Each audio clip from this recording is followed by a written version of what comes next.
iniciando com mais um grande, esse é grande. Isso é fera. Esse é Fera, monstro, monstro. Fera. Isso aqui tem que fazer assim, ó. Não posso errar o nome por uma questão de... Senão eu bato em você. Eu bato em você. Arnon Melo. Pô, velho, estamos quase 0-0. Olha, faltou uma letra, se a gente trocar a posição, a gente tem o mesmo nome. Arnon Melo. É verdade. É verdade. Eu imagino você no Starbucks dando seu nome pra alguém te chamar depois. Nunca certo. E eu, então? Eu sou Peter, na verdade. Em qualquer lugar do mundo eu sou Peter, eu peço, o café tá pronto, eu já, Peter. E eu esqueci que eu dei esse nome, entendeu? Porque meu nome Não vai rolar. Não, mas assim, mas não rolou hoje. No interior de São Paulo também não rola o meu nome. Não, porque eles né? botam mais 3 R no meu nome. Nossa. Arnor. Que legal, criativo. É isso aí. Então, assim, cara, prazer estar aqui. Palestrante do 10º Expocist, com um tema muito interessante, transporte e aplicação do futuro. Vai ser um bate-papo bem legal. Tem coisa Obrigado, pra falar. Tenho. Coisa pra falar nesse bate-papo, Infelizmente, mas nosso tempo é pouco, não mas tem problema. vai ter bastante coisa para nós conversarmos aí. Maia? Arnon, eu vou falar de novo aqui. Seja muitíssimamente bem-vindo à bancada do PGRcast. Para mim, para o Anor, é uma honra muito grande receber uma figura de tamanha relevância como você é para o mercado global de logística, tá? Um pensador, um estudioso da nossa área, nos envaidece muito tê-lo aqui na nossa bancada, mas agradecer você pela audiência que nos prestigia também aí pela plataforma do YouTube, no PGRcast, onde eu peço já para você correndo se inscrever no nosso canal, e você que vai pelas ruas do nosso Brasil baronil e pelo mundo afora, dirigindo o seu carro lindo, maravilhoso, não deixe de nos prestigiar pela plataforma do Spotify. E agora, rapidamente nesse corte aqui do Expocist, imperdível, Arnon Melo, o MacGyver dos transportes do globo terrestre.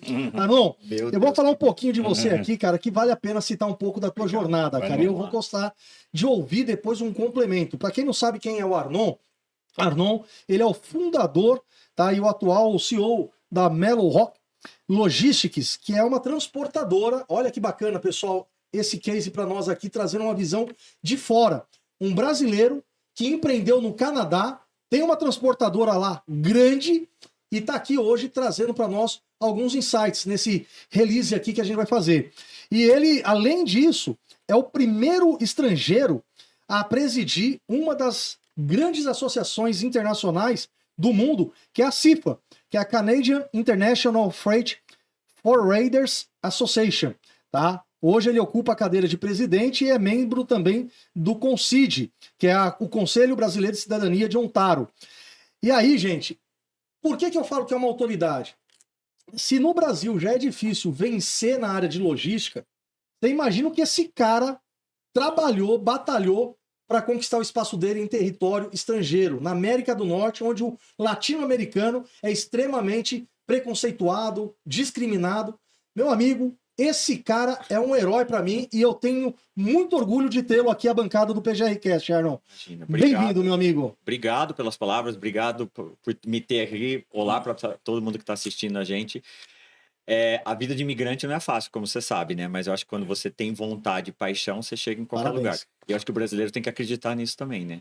E lá fora tem muito talento brasileiro, que saiu do país e não retornou pro nosso Brasil, né? Mas o talento brasileiro tá grande lá. Obrigado pelas palavras. Legal. Cara, a minha primeira pergunta para ti é a seguinte.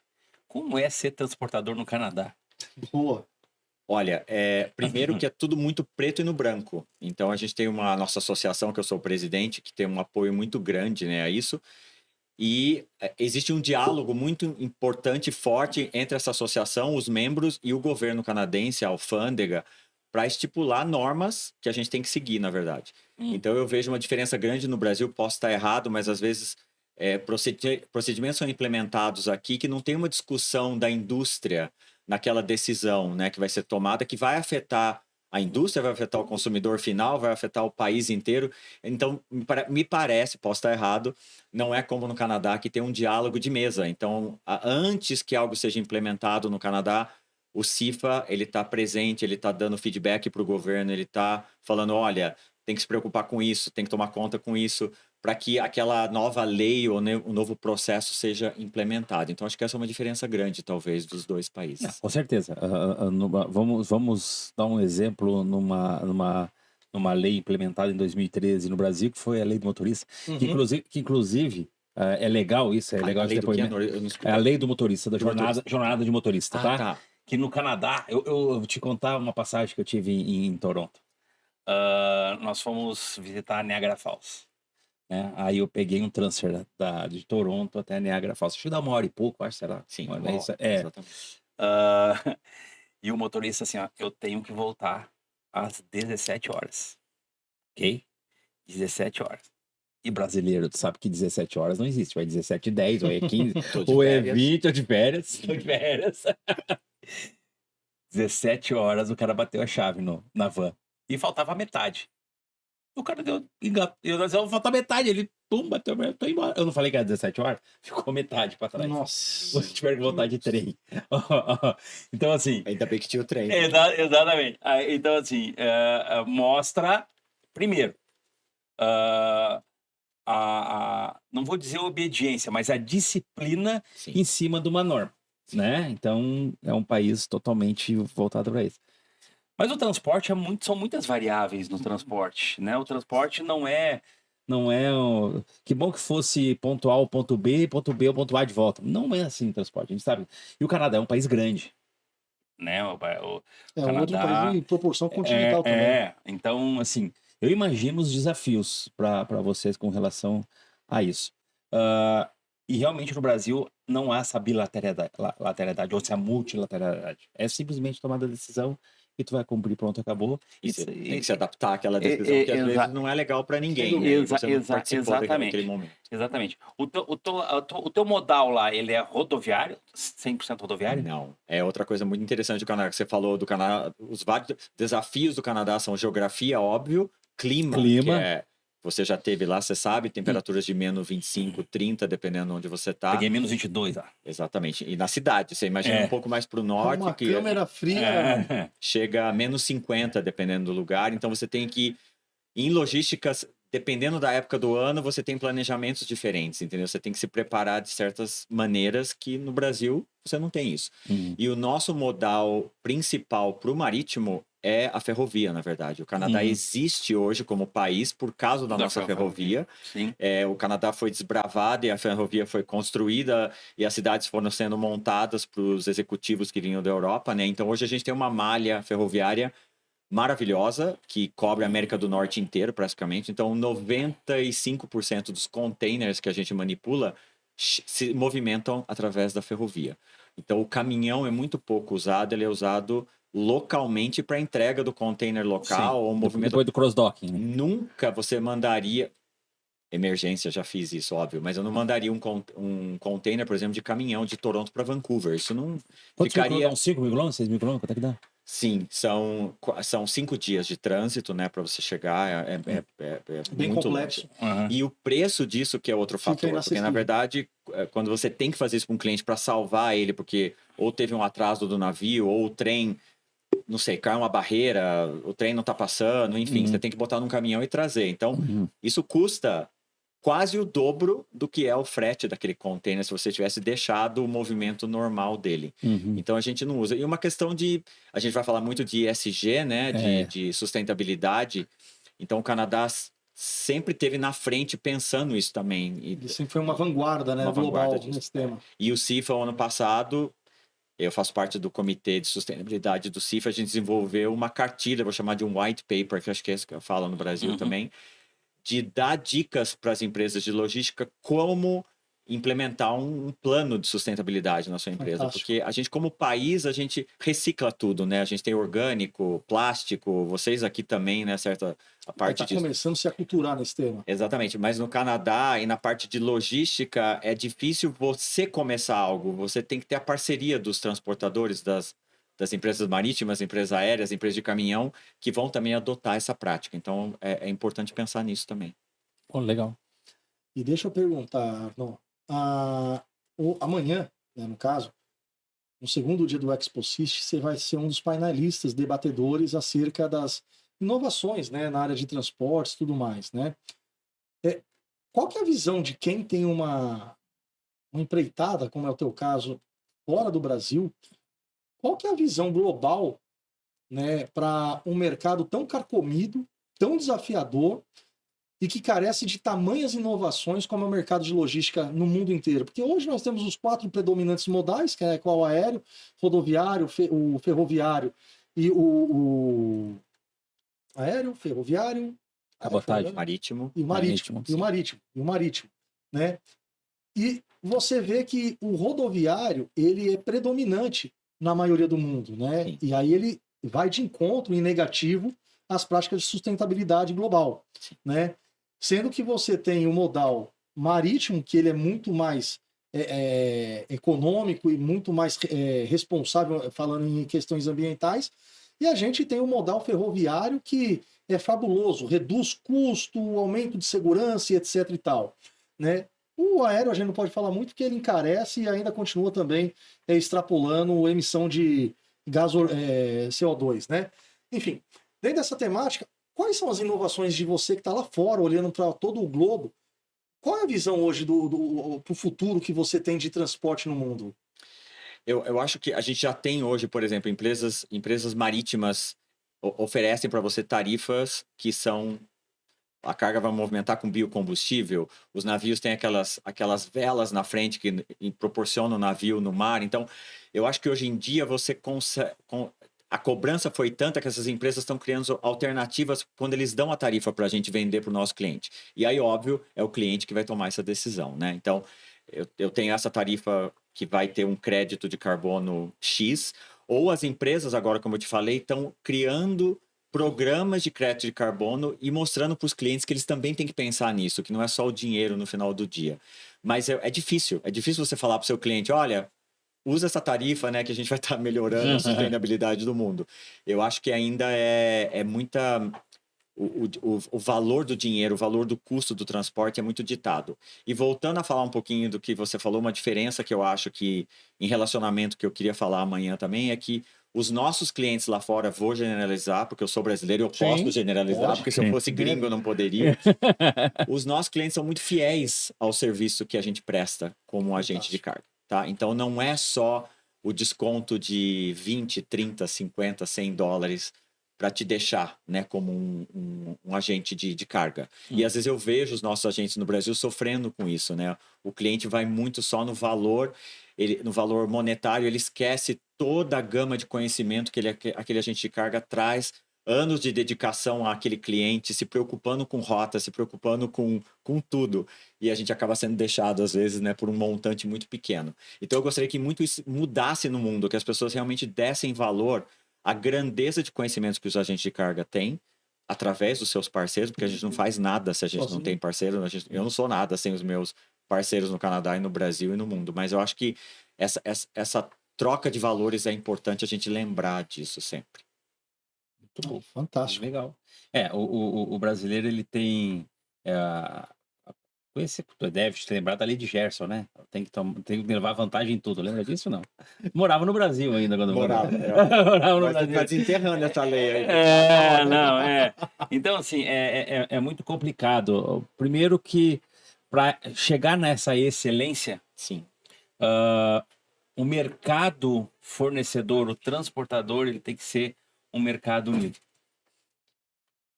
A base é aí. Então, assim, se todo mundo tiver essa régua, essa unidade, vai chegar nisso que você falou. Agora, se você depender da contramão disso, esquece. Não vai acontecer, porque o cliente está fazendo o lado dele. Com né? certeza. Então, a conscientização vai do fornecedor para o cliente. E não do cliente. Ninguém vai chegar e dizer assim, eu quero pagar mais caro, porque... Né? Embora algumas empresas globais, elas até investem muitos valores em cima de créditos que ela é obrigado a depositar lá fora. Isso acontece. Mas não é uma grande minoria hoje de empresas globais que fazem isso.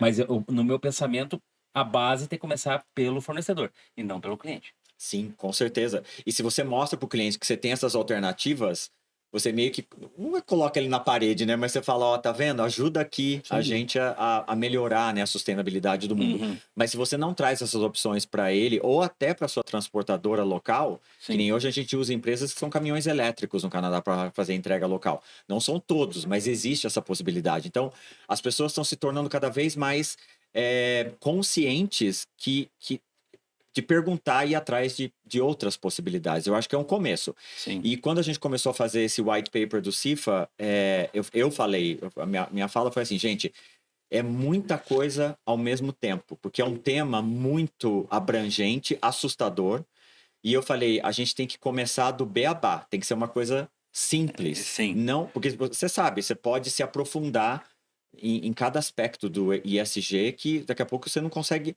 ler o papel, né, que você escreveu, porque é muita possibilidade. Mas eu acho que você começando do simples, as pessoas, você planta a sementinha na mente de todo mundo que cada um pode fazer a sua parte. Eu vou te dar um exemplo de qual é o pensamento do nosso mercado brasileiro. A eletrificação da frota no Brasil está começando, ela é embrionária ainda. Existe já muitos veículos andando de passeio.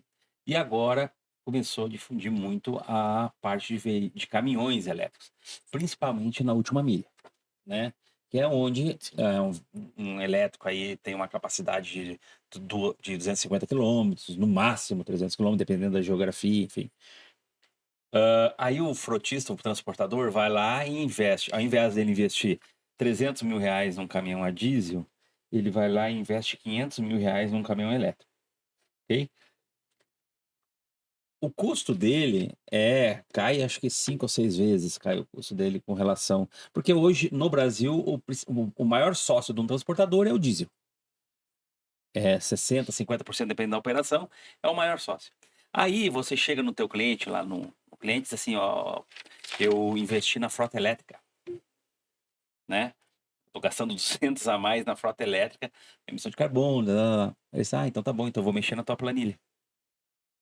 Já que tu não vai gastar com diesel, então eu vou diminuir teu preço. Olha que doido isso. Meu Deus. É o caminho inverso, velho. Ai, meu Deus. E isso eu te provo, te levo. Eu sou fornecedor de equipamento para transportador, tá? Esse é o meu. É o meu core. Mas eu tenho um transportador com 400 caminhão elétrico e o cliente chega para ele e diz assim: bom, agora nós vamos rever a tua planilha de custo e nós vamos ver quanto nós vamos conseguir diminuir. Quer dizer, ele não está pensando no investimento que o cara está fazendo, né? Que ele vai ter que buscar lá, o payback dele vai ser lá na frente, né? Então, não é a mesma coisa com um caminhão que custa quase a metade. Ele não está pensando no ESG. Zero pensamento no ESG. Ele está pensando no bolso dele. É a única coisa. Esse é o pensamento, infelizmente. Tá. E como é que eu vou chegar nessa magnitude que tu colocou? Sim, é legal você trazer esse tema. E o que me faz lembrar também é de a gente mudar a mentalidade das pessoas que vivem nesse mundo, né? A gente, no ISG, lógico, tem a parte social, né? De ISG, de como você trata o seu cliente, como você trata o seu funcionário, como você treina ele, quais os valores que você passa para ele. A nossa empresa, o meu parceiro vice-presidente é o único canadense na nossa empresa, que é uma das coisas que a gente vai falar amanhã. E todo mundo é um imigrante de qualquer outro, que veio de outro país que eu contratei, porque eu não tinha dinheiro no começo da empresa para contratar gente que tinha 10 anos, 20 anos de experiência. Eu voltei para minha faculdade, que eu me formei no Canadá, e comecei a contratar estudante e treinar ele. Legal, cara. Então, essa mudança de você, eu acho que vai um pouco com isso, de você tentar, de dentro, também mudar a mentalidade de quem trabalha para você, os valores, e através disso, talvez mude esse cenário que você está falando de uma maneira mais geral, mas eu acho que é importante. Plantar semente, como eu falei, eu acho que é bacana. Muito bom. Que hora é a tua palestra amanhã? Às 11. Imperdível. Imperdível. Imperdível. Obrigado. Vou fazer a propaganda dela. E promover a cultura brasileira sempre, para todo mundo que está escutando. Nunca se coloque para baixo. Não. Seja no Brasil ou no mundo, o nosso talento brasileiro é incrível. Então, a gente tem que sempre dar valor e nunca esquecer as nossas origens. Eu acho que é muito importante. É verdade. A síndrome do vira-lata, o brasileiro tem que ser extinto. Total. Do coitadismo. Sem arrogância, tá? Eu acho Eu acho que as pessoas... Não, é isso mesmo. A gente falar o que a gente passou, e eu falo sempre que eu sou imigrante, por quê? Porque eu sou honrado de ter a oportunidade de estar num país que me deu as oportunidades, mas eu fui atrás delas, não foi dado. Lógico. Mas eu acho que a gente não esquecer as nossas origens é muito importante. A gente tem muito talento aqui, a gente tem que valorizar esse talento. Muito bom. Fantástico, irmão. Parabéns, cara. Obrigado por esses minutos fantásticos que você nos proporcionou aqui, né?